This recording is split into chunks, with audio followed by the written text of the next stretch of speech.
એમાં આપણે સંશોધનકાર છીએ, વૈજ્ઞાનિક છીએ, એટલે એની પાસે જવું પડે. વિદ્યાર્થીઓ કેમ પોતાના ચોપડા ભેગા હોય, ફાઇલો ભેગી હોય, એના લેસન ભેગા હોય, તો એ પાછા એના આચાર્ય હોય કે ટીચર હોય કે એના ગુરુજી હોય કે એના કોઈ માસ્ટર હોય એની પાસે જાય ને. એમાં આપણને આ જે વિજ્ઞાન મળ્યું છે ને,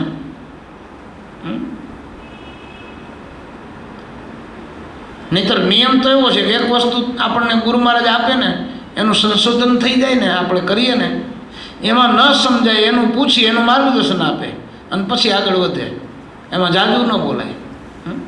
પણ સદગુરુ એવા વિશાળ મનના હોય સંતો કે એ બોલ્યા કરે, બધું કીધા કરે. જેમ જેમ સાધક આગળ હાલતો જશે તો એને અનુભવ થતા જશે અને એને ખ્યાલ આવશે કે મારા ગુરુજી આ બોલતા હતા બરાબર છે, મારા ગુરુજીએ મને આ કીધું. ક્યાંક સાંભળશે તો એને ખ્યાલ આવશે કે ના આ વાત આપણને સાંભળવા મળી. એટલે એનો ભાવ એનો જુસ્સો વધશે, એનો પારો વધી જશે. પણ છે પ્રેક્ટિકલ આ વિજ્ઞાન. તમે જુઓ સંતોએ કેવી નસ પકડી છે. જેમ પરમાત્માએ દેહ અને માયા, દેહ અને બ્રહ્મ બે ભેગું કર્યું. આ શરીર છે એ સ્થૂળ છે, મન બુદ્ધિ ચિત્ત અને અહંકાર એ બધી માયા છે. રાગ દ્વેષ ને ઈર્ષા ને નિંદા ને ટીકા ને એમાં બોલે છે એ બ્રહ્મ છે, એને ભેગું કર્યું ને. પણ એનું એ સાધનોથી સંતોએ સંશોધન કર્યું. સંતોએ સંશોધન શું કર્યું તો કે આ દેહની આંખું સ્થૂળ છે પણ એ દ્રષ્ટિને અંદર અંતર્મુખ કરી. આ દેહની જે મનની જે વૃત્તિ છે, ચિત્તની વૃત્તિ છે એ બાહિર્મુખી છે, એને સંતોએ અંતર્મુખ કરી એટલે સુરતા કહેવાણી. આંખ દ્રષ્ટિ અંદર ગઈ એટલે એને નૂરતા કીધી સંતોએ. એ નૂરત અને સુરતના યોગથી ધ્યાનની સિદ્ધિ થઈ. પછી જે શ્વાસ હાલે છે આપણો એ પણ સ્થૂળ છે. એમાંથી સંતોએ નામને શોધ્યું. શ્વાસમાં જે નામ હાલે છે એ અને વચનની શોધ કરી. એ જ નામ વચન પાછું આપણને આપ્યું. જુઓ આ દેહ સાથેનું, અધ્યાત્મ સાથેનું વિજ્ઞાન.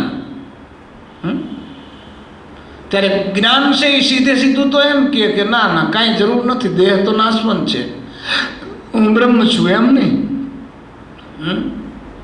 પણ આ ભલે તારો દેહ ભલે હોય પણ આંખ છે ને એ દર્શનમાં કામની છે, ફગાવી દેવાની નથી.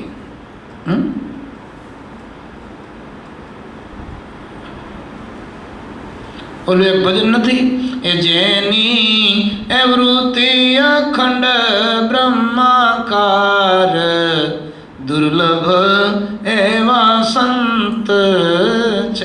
જે વૃત્તિ નાશવંત છે એ વૃત્તિ બ્રહ્માકાર બની જાય, એને વૃત્તિ કહેવાય, એને સુરતિ પણ કહેવાય.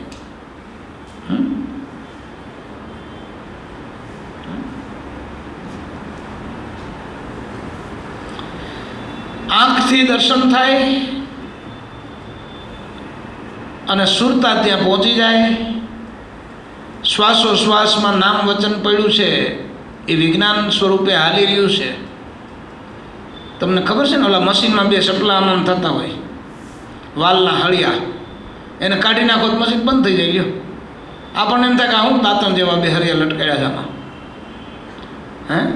એમ આની અંદર એ વિજ્ઞાન સ્વરૂપે નામ ને વચન એ વચન ભક્તિ સ્વરૂપ છે, નામ છે એ જ્ઞાન સ્વરૂપ છે.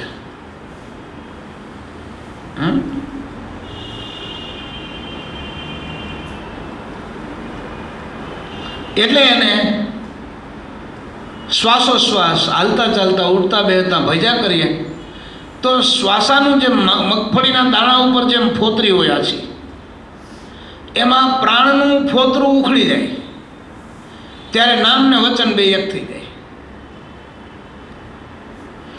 એને સંતો શું કહે છે યોગની ભાષામાં પ્રાણનો લય થઈ ગયો અને સમાધિ લાગી ગઈ.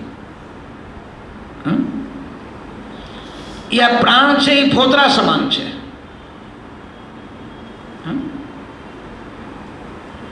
એટલે એ વિજ્ઞાન છે. જો આ સ્થૂળ વિજ્ઞાનનું હૃદય બનાવ્યું ભગવાને, સ્થૂળ શરીરનું, હાડ અને માંસનું, નસોનું, રગોનું, એમાં રક્ત એટલે લોહી હાલી રહ્યું છે રગે રગોમાં.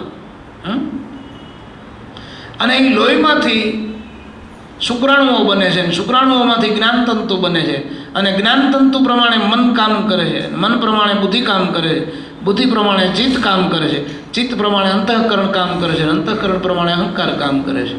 એટલે એટલું ઝીણું કાતીને સંતોએ ખોરાક ઉપર ધ્યાન મૂક્યું કે સાત્વિક ખોરાક લ્યો અને નિયમિત. અને આ વિજ્ઞાન છે ને, સીધે સીધી જડતા નથી. આ નિયમ છે, આ ઋષિઓનો, યોગીઓનો, વેદોનો, શાસ્ત્રોનો નિયમ છે. પણ સદગુરુ એમ કહે કે તમે બહુ એમાં પડ્યા નહીં રહેતા. તમને આ કીધું એમ કરશો એટલે તમે ઓટોમેટિક સાત્વિક બની જશો. જે બાહિરિક સ્વયં નિયમને પાળવા પડે એ નહીં પાળવા પડે. તમે આ સ્વયં નિયમ, આંતરિક તમારા સ્વયં નિયમ છે એને પાળજો. શ્વાસમાં ધ્યાન રાખજો, શ્વાસમાં સુરતા રાખજો, શ્વાસમાં નૂરતાને રાખજો, નિયમિત રીતે ભજન કરજો, આસનમાં બેસજો, સ્થિર બેસજો, એકાગ્રતા કેળવજો, શ્રદ્ધાને વિશ્વાસને કેળવજો.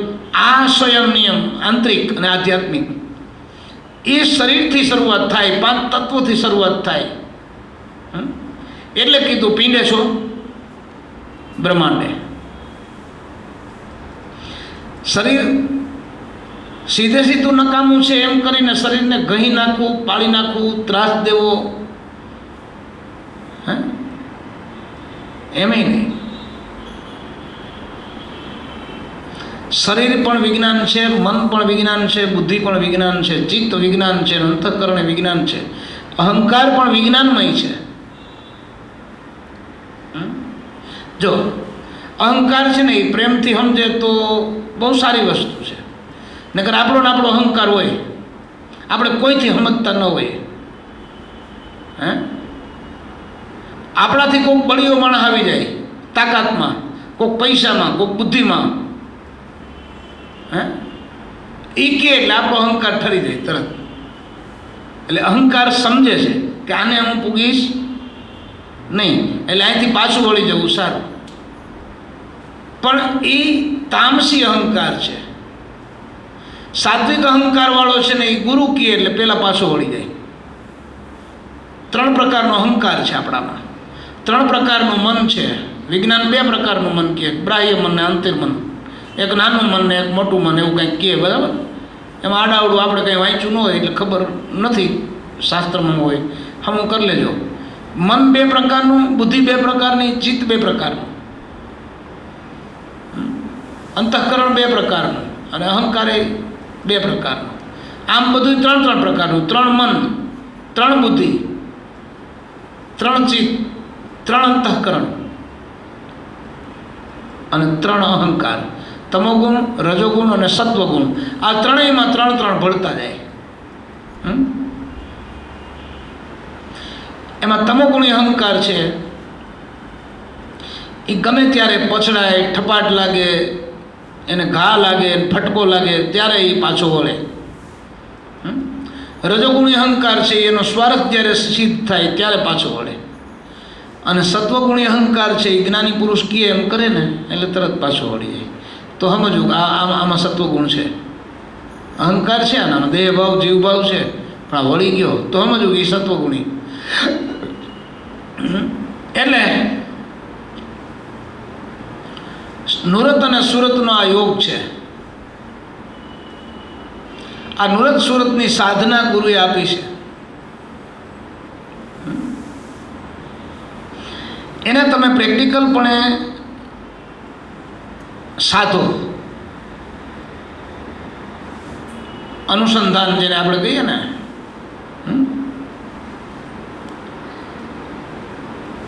ગુરુની મૂર્તિ સાથે આપણી આંખનું અનુસંધાન થવું જોઈએ, નૂરતાનું.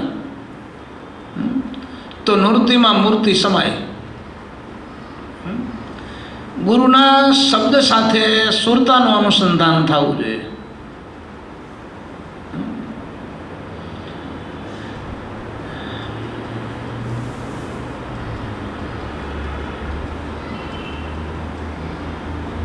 તો આ પ્રાણ છે ને આપણી અંદર જે શ્વાસમાં જે નામ આલે છે, શ્વાસનું ફોતળું છે ને એ હટી જાય.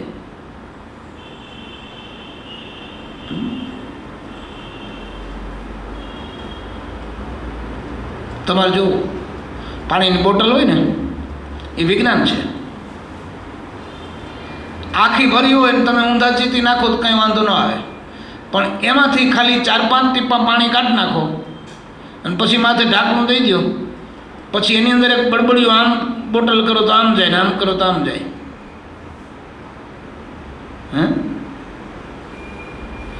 એટલું જ વિજ્ઞાન આખી જમીનને તમારી લેવલ કરી દે.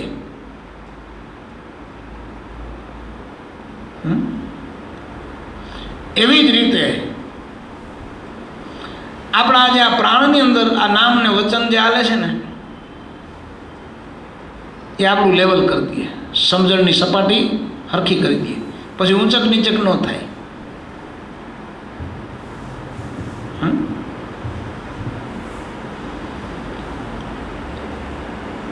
એટલે આપણા સંતોએ સરસ મજાની વાતો આપણને અનુભવથી કરી, અઠે અઠે નહીં, જોઈને જાણીને અનુભવીને એની તાકાત, એના ગુણ, એના ધર્મ, એની શક્તિ એ બધું મેળવીને પછી કીધું. શું કીધું? તો કે જેમ બ્રહ્માંડમાં સૂર્ય છે તો આપણી અંદર એ છે ને કે નથી? ક્યાં છે?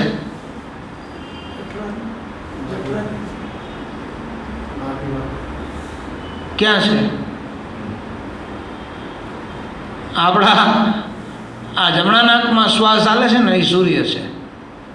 ચંદ્ર એટલે ડાબા નાકમાં હાલે એ ચંદ્ર છે.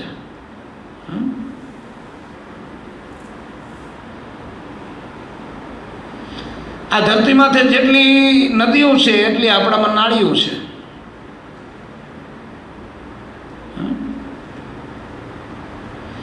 આપણા બરડાને શું કીધું છે? મેરુદંડ કીધું ને. ધરતી માથે મેરુ પર્વત છે. પેટ દરિયા જેવું કીધું, પેટને દરિયો કીધો.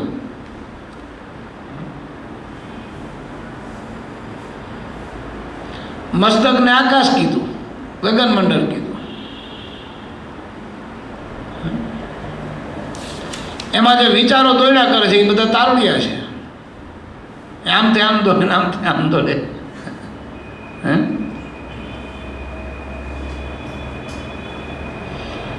એમ એક એક ચીજ આ પિંડે છે બ્રહ્માંડે, અહીંયા એમાં આમાં જેટલા દેવ છે એટલા આમાં છે.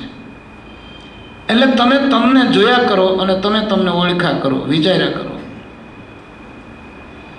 આ પ્રેક્ટિકલ અને થિયરિકલ. પ્રેક્ટિકલ આપણી પાસે હોય પણ એની થિયરી ના હોય તો એનો ખબર પડે. એટલે ગુરુ મહારાજે પ્રેક્ટિકલ આ વિજ્ઞાન આપ્યું ને એની થિયરી પણ બતાવી. થિયરી એટલે શું? ઇંગ્લિશ શબ્દ છે ને થિયરી, રીત. અને પ્રેક્ટિકલ એટલે હું ગુજરાતી વ્યવહાર, જેમ છે એમ વ્યવહાર કરીને બતાવે. બરાબર. પ્રયોગ, પ્રેક્ટિકલ કરીને બતાવો, વ્યવહાર. બરાબર.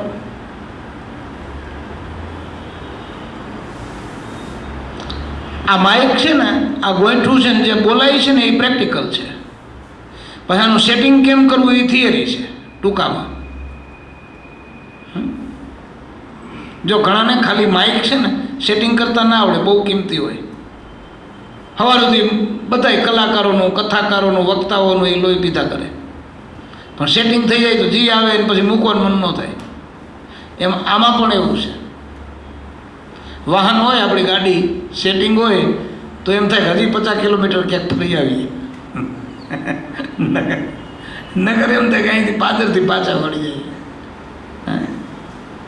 એમ આપણી આ સુરતા ઉપડતી નથી. સુરતા જો ઉપડે ને તો પલમાં ગગનમાં પહોંચી જાય એટલો એનો વેગ છે. અને તેજસ્વી છે. સુરતાનું તેજ કેવું છે? સૂર્યના કિરણ જેવું.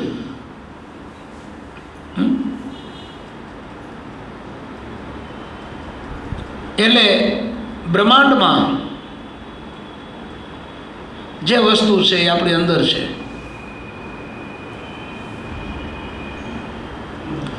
પણ ખૂબી એટલી છે કે જે સૂક્ષ્મ વસ્તુ છે ને એ બાહિરિક વિજ્ઞાન ગોતી શકતું નથી.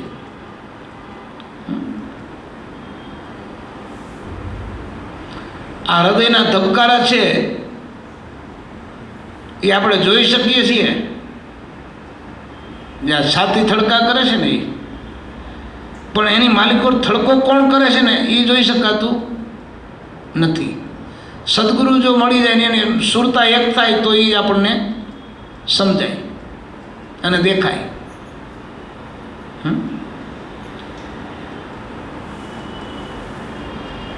દરેક નાડીમાં જે ધબકારા થઈ રહ્યા છે, તો એવી રીતે આમાં ભગવાન છે. પણ ઓપરેશન કરવાથી ન મળે. નગર તો ન કાઢી લે અહીંથી એટલી ડગરી અને ઘરે ન લઈ જાય. ઓલા હાડકાન કેમ ડૂટો કાઢી લે એટલે કસ્તુરી મળી જાય.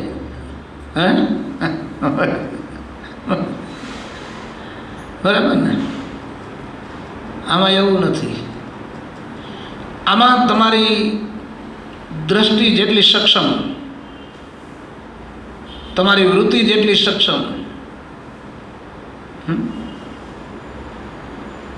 એટલું જ દર્શન સરળ છે. આપણે જોવો જ ભગવાનને. આ તો ખબર નથી ને, એટલે ખબર પડી જાય પછી વાતું સાંભળવાય મણા ઊભો ન રહી. હવે જટ મારે આ કરવું જ છે બસ. આપણે કેમ દુકાને જવું હોય કે ક્યાંય જવાનું હોય, કામ હોય, ગાડીનો ટાઈમ થઈ ગયો, રેલવે સ્ટેશને જવાનું હોય ને પછી કોઈક ઊભો રહ્યો કે ભાઈ હવે મારે મોડું થાય. એવી રીતે ઓલો પછી ટાઈમ થાય એટલે પલોઠી મારીને ગમે ત્યાં બેસી જાય. આપણા સંતો તો આગળ વાહન નહોતા ને, હાઈલા જતા હોય ને, ભજનનો ટાણું થાય એટલે જ્યાં ટાઈમ હોય, જ્યાં ટાઈમ મળે ત્યાં બેસી જાય. ભલે અંતરિયાળ હોય પણ ત્યાં બેસી જાય. આસન ભેગું જ રાખતા એ લોકો.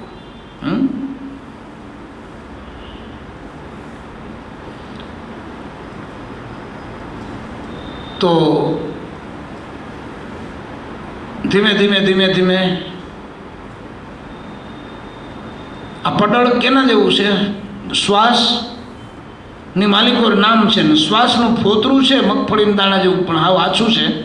પણ છે કેના જેવું? તો કે આંખમાંથી જેમ મોતીઓ કાઢીએ ને એવું મહેનતવાળું છે. પણ જો ભજન કર્યા કરીએ ને તો એ ફોતરું ઉતરી જાય, જેમ સાપ કાચરી કાઢી નાખે બારે એમ.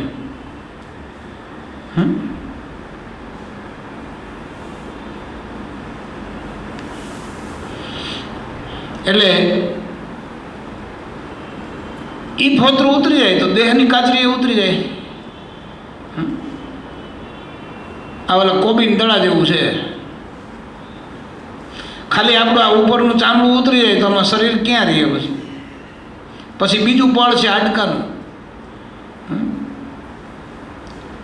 ત્રીજું પળ છે મનનું, બુદ્ધિનું, એમ એમ એક પછી એક પ્રાણનું એમ નીકળતું જાય. દેહ હોવા છતાં સદેહે બધો પોતે ફ્રી થઈ જાય. દેહ હોવા છતાં વિદેહી થઈ જાય. એટલે સદગુરુના સ્વરૂપને એ પામી જાય. એ પદ જ બધાયથી મોટું છે. એ મોટામાં મોટી ચીજ ગુરુએ આપણને આપી છે. ત્યાં પહોંચવા માટેની જે વસ્તુ મળી છે ને એ આપણને મોટામાં મોટી મળી છે. બરાબર? એટલે આપણને સંતો બધા એમ કહે છે કે આ વિજ્ઞાન પ્રેક્ટિકલ અને આ સાચું છે. અંદરની ખોજ કરો.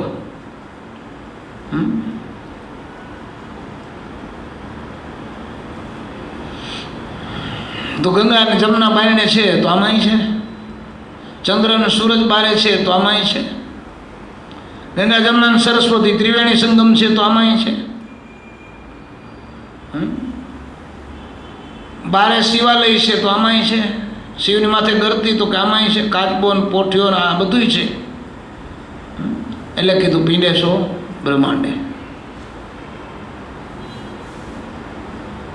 બધું આપણી અંદર છે, પણ વાત એટલી છે કે આપણી અંદર એક જ વસ્તુ નથી. હું નથી? આજ્ઞા પાલનની વૃત્તિ. આજ્ઞા પાલનની વૃત્તિ એ નથી, એટલે આપણામાં સ્થિરતા નથી બંધાતી.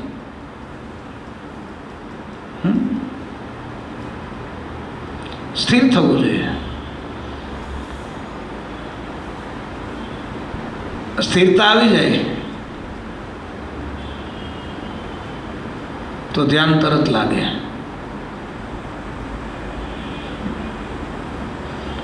એટલે દરેક મહાપુરુષોએ આ વાતો કરી છે, પોતાની કરી છે, પોતાની અંદરની વાતો કરી છે. એ જ પોતાના પેટની વાત, પોતાના હૃદયની વાત, પોતાના દિલની વાત પોતાના ભગતને કહે છે. ગુરુ કંઈ ખાનગી ન રાખે. ખાનગી રાખવા જેવું કાંઈ છે નહીં.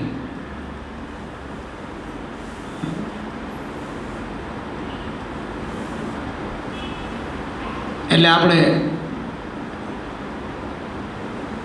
ગુરુને મારા કરી લેવા. એટલે હનુમાનજી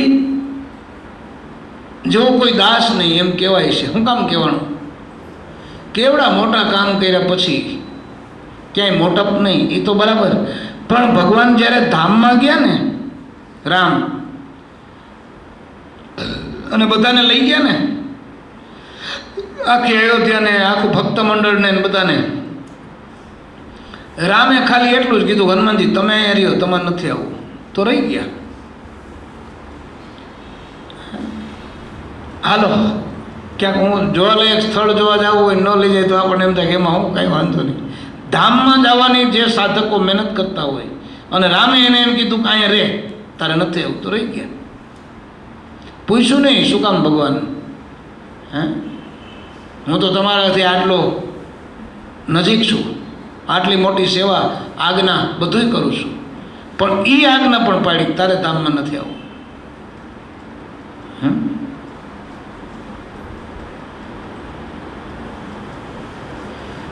જો તમે, અમારે તો ઘણી વાર બનતું હોય, આ બધા ઘણા બધા સંતોમાં આવું બનતું હોય. ગુરુ મહારાજ છે ને ગાડીમાં બેઠા હોય, એની ગાડીમાં ઓલાને ન બેહાડે તો ઓલાને દુઃખ લાગે. એ ઓલાને, અને એ એકને પોતાની ગાડીમાં બેહાડે ને તો એ ઓલો મોઢેલી સીટમાં બેહાડ્યો, એટલે ઓલો વાહેલી સીટવાળો એમ કે જો એને મોયેલી સીટમાં બેહાડ્યો. હવે આવી અસ્થિરતા હોય એનું કામ આધ્યાત્મિક લાઈનમાં નથી. એટલે એવી આજ્ઞા પાલન વૃત્તિ જો આવી જાય તો શું થાય? સદગુરુને પામી જાય. પામી જાય.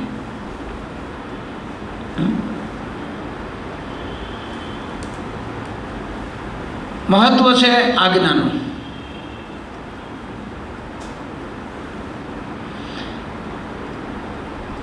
અને ગીતામાં કીધું ને કે અર્જુન, હું તને પ્રજ્ઞા બુદ્ધિ આપું. પ્રજ્ઞા એટલે શું?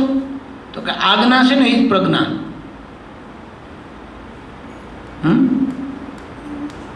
જે આજ્ઞા છે એ જ પ્રજ્ઞા.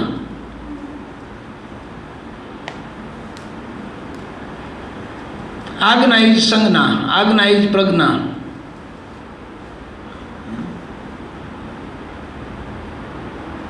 એનાથી આપણી આંખ ખુલે, આપણી દ્રષ્ટિ ખુલે.